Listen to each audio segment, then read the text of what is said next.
자, 오늘은 2022년 9월 18일 일요일입니다. 오늘 또 날씨는 꽤 좋은데, 이번 주는 뭐 그닥 증시가 좋지는 않았어요. 그랬죠? 간단하게 이슈 체크 해봅니다. 일단 이번 주 발표됐던 CPI가 우리가 예상했던 뭐 8.0이나 뭐 7.9 이런 정도가 아닌 8.3이 나오면서 굉장히 실망을 많이 한 그런 한 주였죠. 그래서 이제 FOMC의 어떤 75bp가 뭐 굳어지면서 이제 울트라 스텝 이야기까지 나옵니다. 100bp 이야기까지도 나오는 그런 상황이네요. 환율은 계속해서 떨어질 기미를 잘 보이지 않습니다. 이번 주 막판에 조금 하락하긴 했지만 환율이 아직도 높다 이런 얘기가 되겠고요. 이번 주 그나마 또 금요일 날 페덱스 지수라는 것 때문에 한 번 더 추가 하락을 했었죠. 그럼에도 이제 뭐 선한 영향력 파타고니아라는 기업의 회장님이 기부를 하는 이런 이야기가 좀 있었고 좋은 이야기였죠. 또 좋은 것 중에 하나는 뭐 한미 통화 스와프가 좀 일어날 것 같다 이런 이야기, 한미 정상회담을 통해서. 또 안 좋은 건 뭐 태풍 남마도 올라오고 있다 이런 얘기가 있겠습니다. 자, 이번 주도 간단하게 좀 볼까요? 환율은 저번 주보다 올랐어요. 1385.99. 야, 뭐 1400원도 넘어섰죠. 장중한 때 1438원까지 1400.38원까지 요런 정도까지 갔었네요. 그다음 달러 인덱스 역시 높아져서 110을 장중에 한번 찍었죠. 110.48까지 갔었던 그런 달러 인덱스입니다. 달러의 어떤 상승세가 계속 가지는 못하겠지만 전에 한번 보여드린 적이 있지만 2000 인덱스 자체가 2002년인가요? 그때 뭐 1120 정도 갔었죠. 그래서 조금 걱정스러운 단계로 올라가고 있다. 이렇게 말할 수 있겠네요. 떨어질 거라고 봅니다. 그렇게 기대를 하고 기도를 하죠. 기대가 아니라.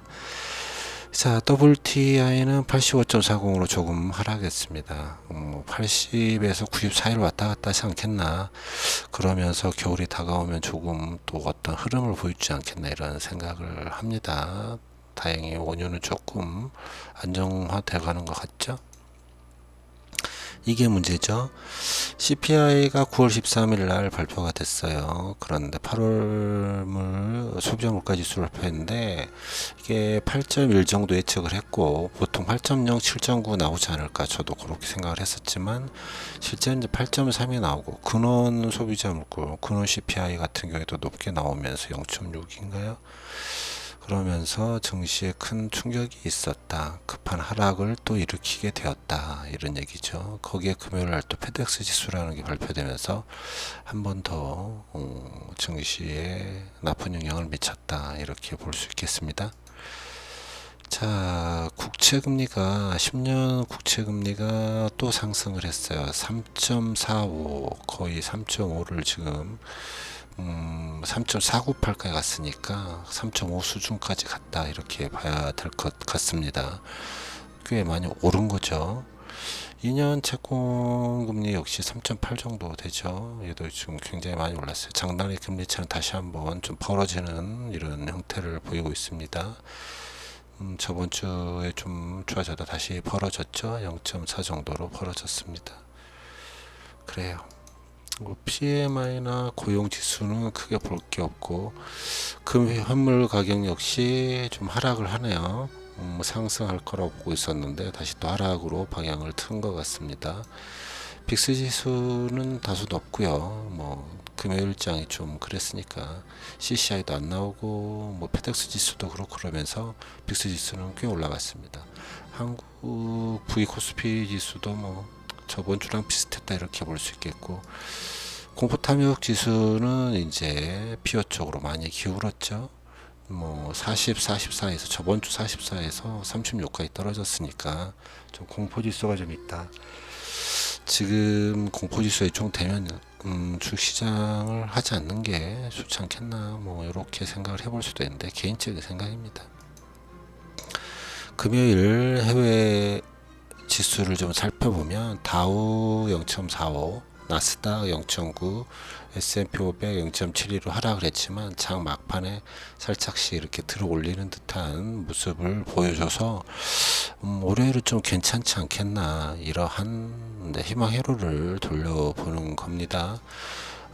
그래프로 보면 S&P 같은 경우에는 저번 주에 상승했다가 이번 주에는 거의 꼬라박았기 때문에 저점도 끼면서 꼬라박았기 때문에 이게 지금 상승의 흐름이다 이렇게 보기에는 좀 어렵지 않겠습니까?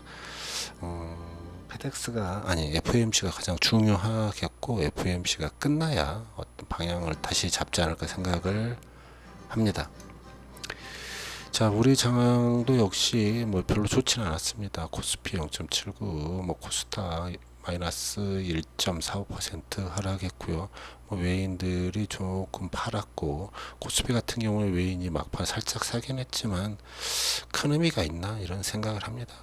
장을 보시면 알겠지만 코스피 같은 경우에 뭐 캔들 종가 자체는 뭐 이평선 다 아래에 있고요. 이평선도 크게 변동 없고 뭐 특별하게 상승의 모멘텀을 가진다 이런 것들은 보이지 않고 있습니다. 뭐 MACD, CCI 또는 어떤 다른 지표를 봐도 요런 정도 그냥 지켜봐야지만 되는가 보다 이런 생각을 하게 됩니다. 코스피 같은 경우가. 코스닥은 저번 주에 살짝 뭐 상승할 수 있는 여력이 있다 이렇게 생각을 했는데 결국 똑같죠. 횡보하는 것처럼 보입니다. 이런 상태로 이번 주 뭐 FOMC 결과를 좀 기다리지 않겠나, 두 장 모두 그 이후에 어떤 방향을 좀 보여주지 않을까 하는 생각을 하게 되고요. 뭐 특별히 하실 게 없잖아요. 이런 장에서는 뭐 특별히 뭘 할 게 없다 이렇게 생각이 되네요. 그리고 간단하게 한 종목만 보고 가면 현대중공업이라는 종목이 있죠. 이 현대중공업이 공모가 6만원으로 상장된 지 벌써 1년이 됐어요. 그래서 월요일 9월 19일부터 우리 사주 보호예수 물량이 해제가 됩니다. 그 물량이 349만 1997주, 그래서 상장 주식의 3.93%를 차지하는데, 이게 한국조선해양이라는 유통 제약 물량 79.72%를 빼버리고 나면 유통 물량이 꽤 커요. 그래 20% 정도 되기 때문에 올해부터 좀 하락할 수 있지 않겠나. 저는 한 110 라인 정도, 한 11만 원 라인 정도를 잡고 있기는 한데, 왜 이런 이야기를 하냐면 12월 17일인가요? 작년 이때도 보유수 물량이 일부 풀렸었는데 그때가 가장 저점이었죠. 조선주가 계속 좋고 이렇게 해서 뭐 어느 정도, 그러니까 이 라인을 깨지만 않는다면 괜찮은 흐름을 보여줄 수도 있겠다 이렇게 생각이 되기도 합니다. 이건 어쨌거나 개인적인 생각이에요. 뭐 지표가 뭐 썩 좋은 것도 아니고, 또 21일인가요? 그 뭐 통상임금에 대한 결과도 나오지 않나 싶기도 하고 이래서 좀 위험할만 하긴 하지만 뭐 지켜보도록 하시죠. 이런 종목도 있었다 이렇게 보시면 좋겠습니다. 하나 더 볼까요? 뭐 저번에 설명했던 섹터 ETF인데 뭐 11개의 섹터죠. S&P에서 하는 이 11개 섹터 중에 금요일 날은 필수 소비재 XLP랑 뭐 부동산 요런 정도 두 정도만 올랐고요. 요런 정도의 섹터에 해당되는 국내 주식을 월요일 날 잘 유심히 살펴보면 좋겠고, 또 많이 떨어진 것 중에 에너지라든지 산업 부분은 많이 하락했기 때문에 국내 주식 이런 것들은 좀 조심하는 게 좋지 않겠나 이렇게 됩니다. 지금 드로우다운이 거의 S&P 스파이가 거의 한 20% 가까이 빠져 있기 때문에 섹터 ETF의 어떤 매수의 시기가 다가오고 있다 이렇게 생각이 되네요. 자, 오늘은 여기까지만 합시다.